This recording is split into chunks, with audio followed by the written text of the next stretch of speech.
बिस्मिल्लाहिर्रहमानिर्रहीम। अस्सलाम वालेकुम। कैसे हैं हमारे बहन भाई? उम्मीद करते हैं ठीक होंगे। अल्लाह पाक आप सबको सलामत रखे और अपनी ज़ुबान में रखे, ज़िंदगी में बीमारियों और परेशानियों से बचाए रखे। आमीन सुम आमीन। ये भाई ने किया था अपने घर चूना और थोड़ा सा बच गया है ये वाइट कलर। तो अम्मी की दीवार ऐसे ही बिना चूने के थी, तो मैंने सोचा इस पर थोड़ा बहुत कलर वगैरह कर लेते हैं। ये बिना कलर के अच्छी नहीं लगती, एक ही कोट पूरा हो जाएगा। एक ही हाथ लगाना पड़ेगा, दूसरे की ज़रूरत भी नहीं पड़ेगी। थोड़ा बहुत लग जाएगा तो फिर भी सही बन जाएगी। ये देखें, जाते जाते गर्मियाँ भी वापस आ गई हैं। हवाएं भी जो चल रही थी वो ही रुक गई हैं, इसलिए गर्मी ज़्यादा हो गई हैं। ऐसे तो मौसम बहुत ही अच्छा बन रहा था, रात को ठंडक वगैरह होती थी, पंखा भी चलाने की ज़रूरत भी नहीं पड़ती थी। पंखा चलाकर सोते थे तो आधी रात को उठकर मैं पंखा बंद कर देती थी, क्योंकि मौसम ठंडा और बेहतरीन बना हुआ होता था, ब्यूटीफुल। जैसे ये दीवार ब्यूटीफुल हो रही है। ये देखें, इसकी भी लुक अब चेंज हो गई है। कोई भी काम हो करने लग जाए तो मुश्किल नहीं है। बैठे रहें तो हाथ पर हाथ रख कर बैठे रहते हैं, काम को लग जाए तो देर ही नहीं लगती, काम हो जाता है।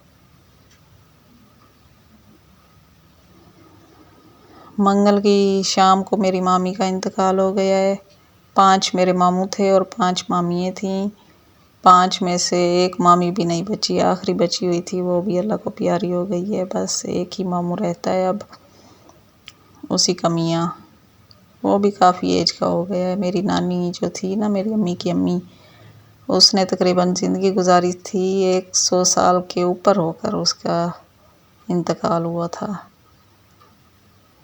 काफ़ी सही से ज़िंदगी गुजार गई है मेरी नानी अम्मा। उसके बच्चे थे तकरीबन 8, 3 बेटियाँ और 5 बेटे मेरी नानी अम्मा के। तो उनमें से समझ लें 3 बच गए हैं और 5 फौत हो चुके हैं।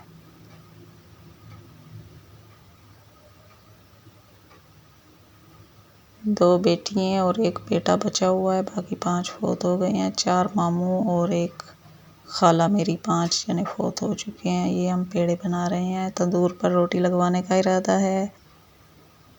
घर पर तो तंदूर नहीं रखा हुआ, बाहर से लगवाते हैं। 5 रुपए एक रोटी के लेते हैं और 4 रोटियों के ले लेते हैं 20 रुपए। सही से पकी हुई होती है बाहर से भी। घर में पकाएं तो तंदूर वगैरह लगाएं। तंदूर पर वैसे थोड़ी बहुत रोटी लगानी आती तो है मुझे, पहले अम्मी लगाती थी, अम्मी के साथ मैं लगाया करती थी। तो इस तरह से ये अरबियाँ पकाने का इरादा है। छिलके वगैरह भी उतार लिए हैं मैंने।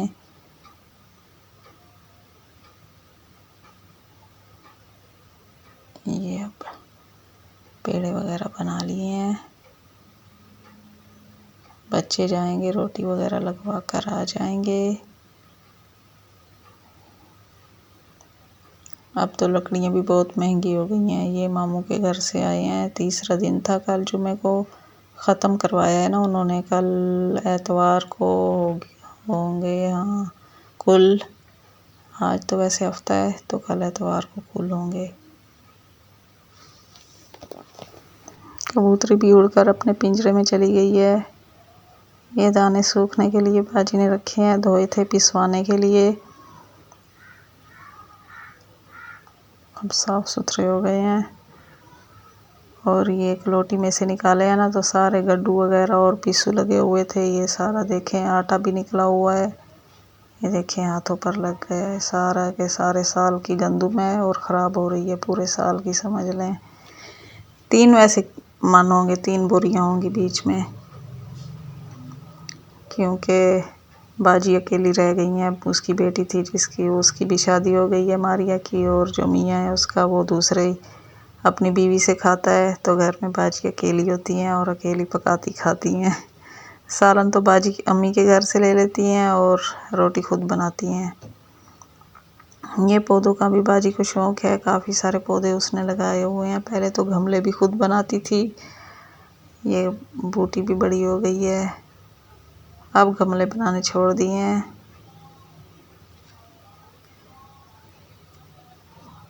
ये जो नीचे पड़े हैं ना, ये छोटे छोटे, ये भी उसी ने गमले बनाकर और टहनियाँ लगाकर काफ़ी सारे पौधे बना लिए थे। अब ये हर साल फूल उठाते हैं। सर्दियों में कुछ पौधों ने तो ख़त्म होना होता है, वो ख़त्म हो जाते हैं, और जो बच जाते हैं वो फूल उठा लेते हैं गर्मियों में।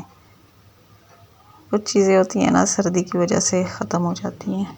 ये डोगन सोई हुई है ठंडी जगह पर, और ये डॉग है दरवाजे पर रुका हुआ है, आते जाते लोगों को देखता रहता है। इसका यही काम है।